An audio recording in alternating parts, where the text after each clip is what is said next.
Thank you. Amrita sorry. എങ്ങനെ എത്രത്തോളം കടം വന്നത്? അല്ല, ഫോണിൽ പറയുന്നത് കേട്ടു. അതൊരു കല്യാണം കഴിച്ചു. ആഹാ, കല്യാണൊക്കെ കഴിഞ്ഞതാണോ? അതിന് മാത്രം പ്രായമൊക്കെ തനിക്കുണ്ടോ? അങ്ങനെ പറ്റിപ്പോയി. ആ പറഞ്ഞ എന്റെ ക്ലാസ്മേറ്റ് ആയിരുന്നു. രണ്ടാളും ഭാവിയും ബോധവും കരിയറൊന്നും നോക്കിയില്ല. ഒരു കല്യാണം കഴിച്ചെന്ന് കരുതി ഇത്ര അധികം കടം വരുമോ? കഴിഞ്ഞിട്ടല്ല, കല്യാണത്തിനാ ചെലവായത്. ഒട്ടും കുറച്ചില്ല. ഒരാഴ്ചത്തെ കല്യാണം, പാർട്ടിയും ഡാൻസ് ഒക്കെ ഉണ്ടായിരുന്നു. പക്ഷെ ക്യാഷ് മാത്രം ഉണ്ടായില്ല. അതുകൊണ്ട് കുറച്ച് ലോൺ എടുത്തു. എന്നിട്ടെന്താ, അന്ന് തുടങ്ങിയ തലവേദന മാറാൻ എന്താ ഇപ്പോഴും ചായ കുടിച്ചോണ്ടിരിക്കുക. ഓ, അപ്പൊ വെറുതെ അല്ല താൻ എങ്ങനെ പിടിച്ചോണ്ട് ചായ കുടിക്കുന്നല്ലേ? അത് കഴിഞ്ഞെന്ത്?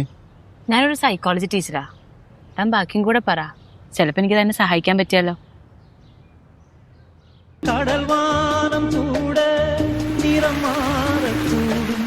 കേട്ടിരിക്കാൻ തനിക്ക് നല്ല കഴിവുണ്ട്.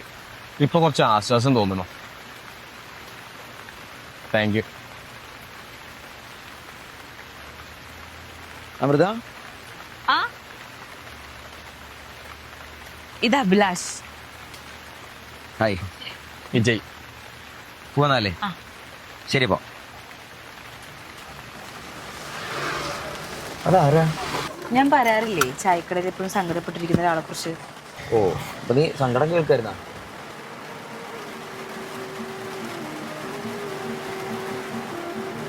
പോവാം.